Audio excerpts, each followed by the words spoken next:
Welcome to Your Strata Property, the podcast for property owners looking for reliable, accurate, and bite-sized information from an experienced and authoritative source. To access previous episodes and useful strata tips, go to www.yourstrataproperty.com.au. Hello and welcome. I'm Amanda Farmer and this is Your Strata Property. Today I have a bonus for you. You have hopefully listened to part 1 and part 2 of my presentation delivered to strata owners on the new New South Wales Strata Law. That's episodes 35 and 36. Now, there was a Q&A session held after that presentation where audience members had the opportunity to ask me questions about the new strata law, including on some aspects that I hadn't covered in the presentation. And today I've put together this episode to give you access to that Q&A session. Now, because the audience members weren't mic'd up the same way that I was, their questions aren't so easy to hear. So what I'm going to do is to let you know what the question was, and then we will shoot over to the live answer that I gave on the night. All right, so let's jump straight in. The first question was about minor works, and this particular owner recognised that replacing carpet with a floating timber floor would be considered minor works under the new legislation. So that needs to go to a general meeting to be approved by an ordinary resolution. Now, this lot owner asking the question is concerned about having to go to a general meeting for what in his building were quite regular applications to replace carpet with a floating floor. So he asked me, how do we deal with that? Is there a quick option? And here's my answer. So what's happening with the minor renovation works, and you're right that lifting carpet and exposing floorboards or installing floorboards is not cosmetic work, it is minor work. And minor work must go to a general meeting, be authorised by ordinary resolution. However, you can delegate that decision making to the strata committee. So that hopefully would suit your circumstance where you want to do it more quickly. You don't want these kinds of things going to general meeting. You can have, yes, you have to have a general meeting first to approve, the owners corporation approves the delegation of that power to the strata committee, and then the strata committee can then make decisions about those kinds of works if you specify that. Okay, next I was asked how to deal with a building or a committee that doesn't want to allocate sufficient funds to the sinking fund, soon to be the Capital Works Fund. And here's what I had to say. The new law for the first time says that you actually have to comply with your sinking fund plan. Currently, it's simply get it's either sinking fund plan, sinking fund forecast, get one, and a lot of buildings I know get it and say, that's nice, we've got it. There is a requirement in the legislation that says you now must comply. As for what happens if you don't, I'm not sure, but I would suggest that with a legislative requirement saying you must comply, if you don't, it's all the more reason why you're dysfunctional. Next, I was asked by an owner who had just bought into what he called a poorly maintained building. He said, I've just bought in and now I'm basically up for $100,000 to contribute to repairs and maintenance. And from his point of view, that should have been allocated in the sinking fund. And he asked me, what do I do about that? Here's what I had to say. Unfortunately, it's probably, I think, too late for you. If your developer, I suppose you're saying, hasn't struck appropriate levies when the strata plan was sold off and you're now behind. So the best thing you can do is get yourself on the committee and make sure that these funds are raised, sufficient funds are raised, as they should be, to make sure that the work gets done. And if for whatever reason your committee or the rest of your owners are not on board with that, then you can approach the tribunal for orders that the owners corporation properly maintain and repair the common property. And in order to do that, they need to raise X amount. And therefore, that's what they should be doing, and they can be ordered by the tribunal to take those steps. The next question was about the new model bylaw dealing with smoking. Does smoking and smoke drift cover barbecues? Here's my answer. That's a really good question. As far as I'm aware, it doesn't specify it doesn't define smoking, and I think that's a problem. And I think that's why you need a bespoke smoking bylaw drafted. The bylaws that I draft define what smoking is, and we include things like, if we're instructed, e-cigarettes. A lot of buildings have problems with e-cigarettes because I think there's a smell or there's maybe a question about toxins, so they want to ban e-cigarettes. So we make sure that that's included in the definition of smoking in a bylaw. So as much as the model bylaw is a great place to start, I do recommend that all buildings get their own unique bylaws drawn up. Next, I was asked about the process for approving minor works, and particularly this lot owner talked about magnesite in their building. They have magnesite in the concrete slab, which causes concrete cancer. I'm sure a lot of our listeners will be familiar with this stuff. And this particular committee had been inspecting and remediating wherever they had found magnesite.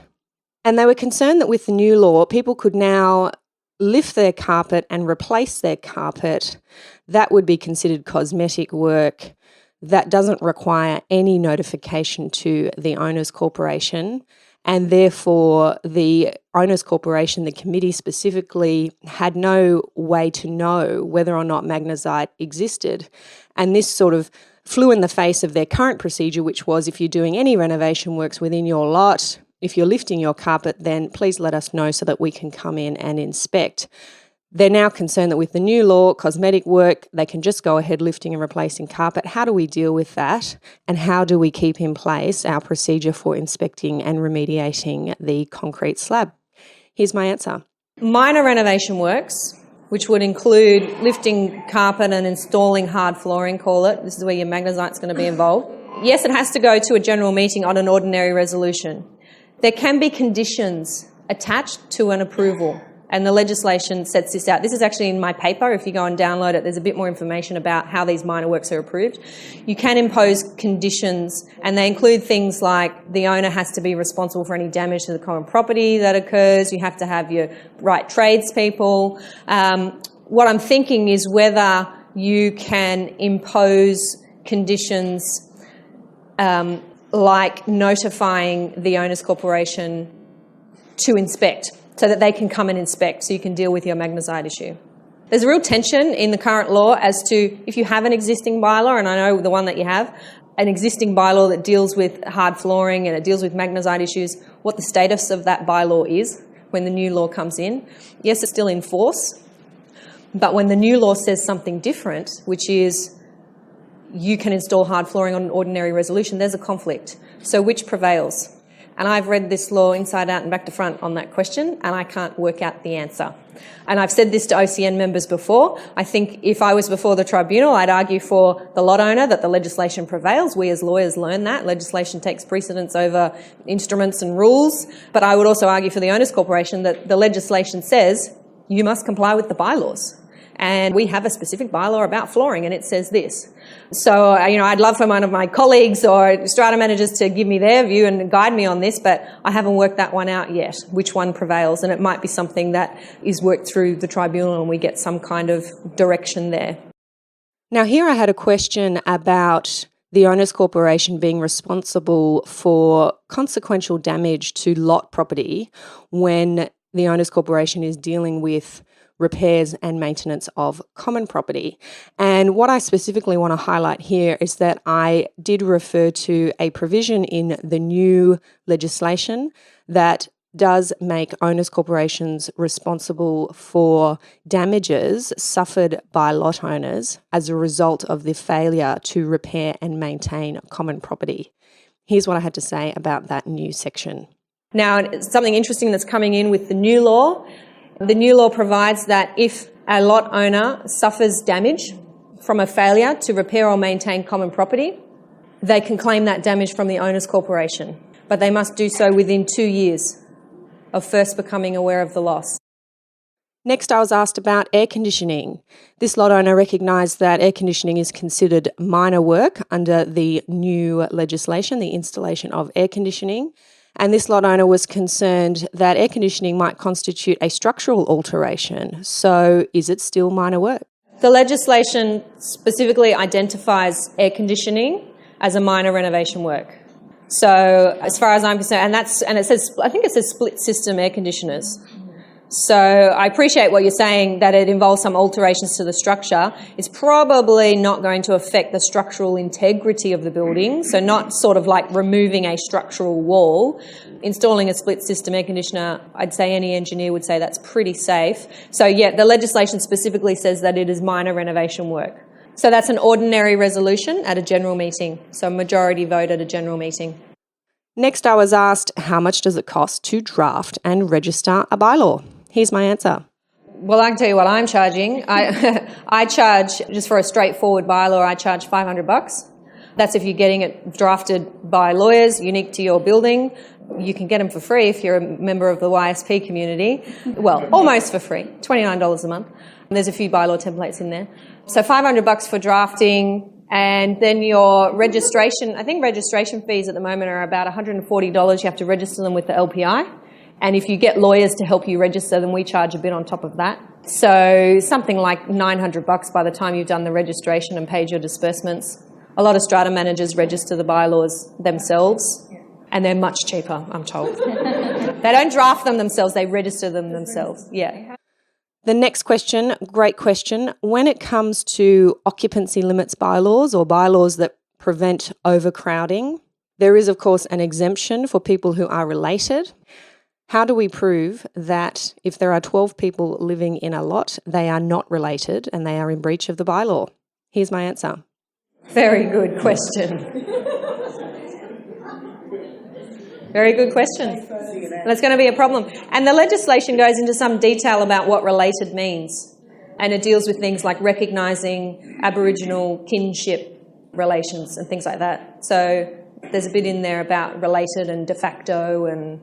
But as for proving that, if you take someone on for breach of that bylaw, you know what will happen? You'll end up in the tribunal. They'll be saying we're all related. You'll be saying no, you're not. And you'll all be in the witness box and being cross-examined as whether the tribunal member believes you or not. The section of the Act that says you can have an occupancy limits bylaw simply says you can have an occupancy limits bylaw and it's no fewer than 2 adults per lot and exempts these people. If you go off and get an occupancy limits bylaw, your bylaw should include all of these things. It should say what related means. It should say how you, if you say you're related, how you prove that. It's the same way that if you have an animals bylaw, keeping of animals bylaw, that bylaw has a procedure within it for how to apply to keep an animal. So I like this. You've given me an idea for when I'm drafting my occupancy limits bylaws. Here I was asked about pets and whether you can limit the number of apartments that can have pets. So, for example, can you impose a percentage? At any one time, only 30% of the lots in our building can keep an animal. And the lot owner who asked this question was intent to ensure that the building wasn't overrun with animals because they didn't want to set a precedent. Here's what I had to say. There's nothing stopping you expressly doing that, but you might run into trouble if someone wants to say that that's harsh, unconscionable or oppressive. It could well be. And you know, and what you're saying there, that setting a precedent, or we call it in law the floodgates argument, which is if we do this then we open the floodgates, doesn't go down too well with the courts. Do you know what the thing is about pets? It's not so much about allowing people to keep a pet or not. It's about how that animal then behaves. And that's why your bylaw then has to deal with the outcomes of keeping that pet. So a building could have 50 animals in the building and you don't know that they're there. It's about, to the extent that you can, controlling the result of having those pets, the noise, the mess, the impact on other people, and you have all those clauses in your bylaw that says this is how, regardless of how many you have or what breeds they are or how big they are, this is how they should behave. Next, I was asked about the sale of common property, and I was asked what legislation deals with the sale of part of the common property, and can lot owners or owners corporations generally be bullied into selling off part of their common property? Okay, so it's in the Strata Schemes Development Act, and the Development Act says that an owners corporation can subdivide and sell parts of its common property. So what happens in practice is that it is part of the common property is subdivided and it's created into a new lot, and that lot is then transferred to the neighbour or whoever it is who wants to buy it. That needs a special resolution. Okay, so that's how it's a special resolution. It's not unanimous. special resolution only, 75% calculated on a unit entitlement basis.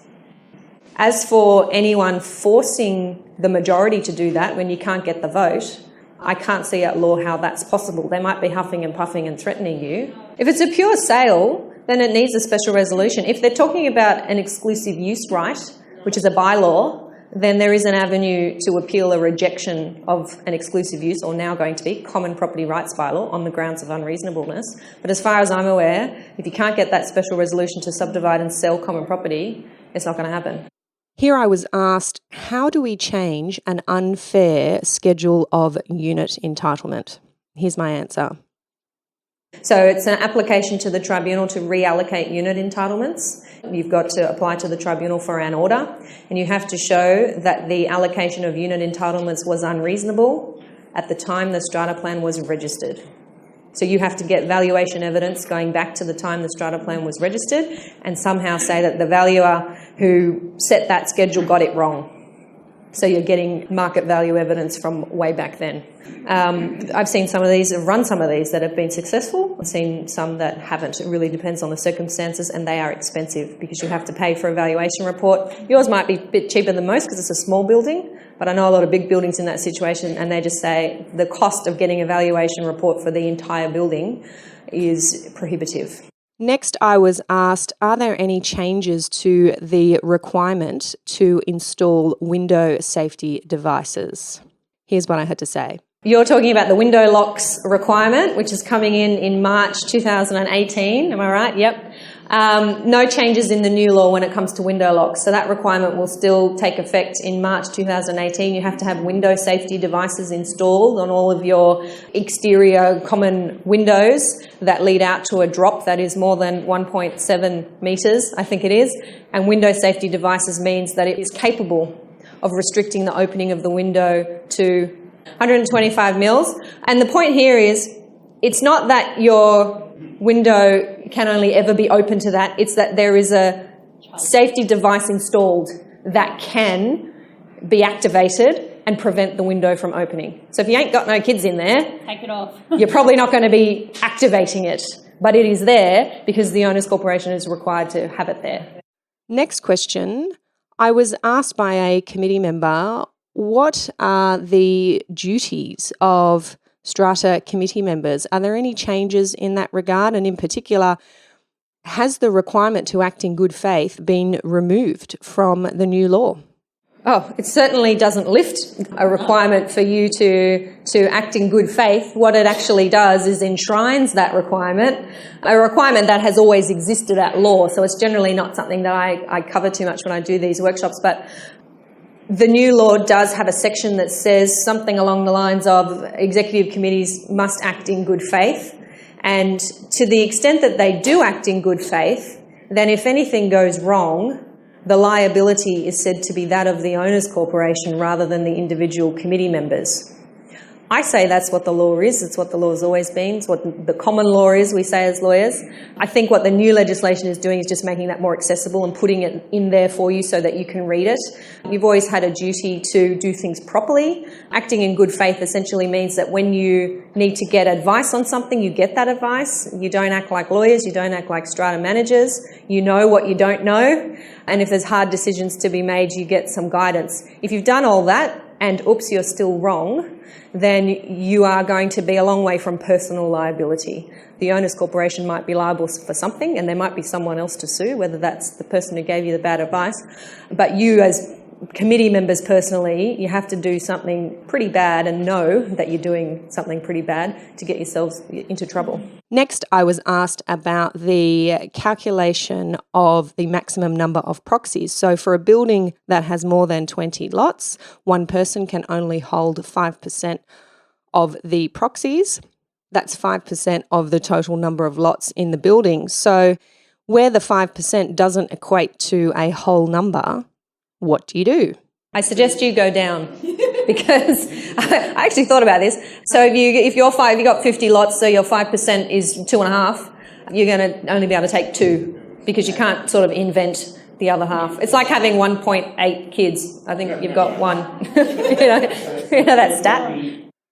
Here I was asked, about the exclusive use of common property, where a lot owner has exclusive use under an exclusive use bylaw.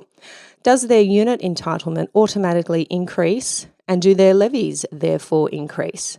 Now, the short answer to that is no, but here I'm going to jump in with some commentary of a recent High Court case that had only come out the week before and that I thought was of relevance to this particular lot owner's experience of their exclusive use bylaw. So here it is. Sorry, just to add, in case you're interested, the High Court had a decision last week on this point, coming from a Queensland case, so looking at the Queensland law, but it was about someone who had sought exclusive use over an area of a terrace, and they had fought through the years as to whether this application for exclusive use, which was denied, was unreasonable or not, whether the owners' corporation had been unreasonable in refusing the exclusive use. And the whole discussion of the case, it's a good one, and I think it has some relevance here in New South Wales because our legislation uses some similar language. It's the question of what constitutes unreasonable refusal. So if somebody comes to you and says, I want to use this part of the common property, and the majority of the owners say, no, I don't want you to, what's a good reason for refusing that? And the threshold is quite low, really, for refusing this kind of thing. If you have any sort of logical, rational reason to refuse it. So in this case, they had architects' reports saying this isn't what the area was designed for, and this person hasn't offered any money for it.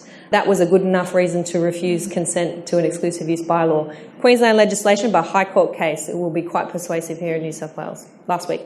Next, I was asked a question about the collective sale or renewal of a building, so the sale of the whole building to a developer. And I was asked the question, how is the 75% approval threshold calculated? Now, this has been a really popular question. It's something that has been asked by members of the YSP online community in the forum. And the question generally goes like this: is the 75% calculated on the basis of unit entitlements, or is it a simple head count on the number of lots? Here's my answer. It's based on the number of apartments. So the 75% requirement on a collective sale of a building is based on the number of lots. It is not a unit entitlement count. So it's not a special resolution. It's a 75% of lots have to be in favour of the collective sale or renewal of a building. Now, finally, I was asked by a lot owner who is currently in litigation before the New South Wales Civil and Administrative Tribunal. She had recognised that there was a change to the tribunal procedure in the new law. She's currently in the middle of litigation, and she wanted to understand how that change in procedure might affect her current proceedings. Here's my answer. The process you're in now, I think you said the adjudicator's made a decision and this person has appealed the decision to the tribunal. Okay, so you're in the tribunal. So you'll just continue along that same track. What's happening with the new legislation is the adjudication system is being scrapped. So there will no longer be adjudicators. You won't apply and have that paper fight that we have now, where you put in written submissions and the other side puts in written submissions and then you wait 4 months and then you get a decision and you go, how the hell did they make that decision? That's being scrapped. And now the application is just made straight to the tribunal. So it's not to court. The application goes straight to the tribunal. How that's going to work, we don't really know. We'll wait and see when we get there. But I expect you're going to turn up for day one in the tribunal and they're going to say, you, 6 weeks for submissions, you, 6 weeks for submissions. And we're all still doing submissions and then we're turning up for a hearing day. So the only process being scrapped is that adjudication paper process because the outcomes are so uncertain, and straight to the tribunal. So you're already in that tribunal system now. Would you like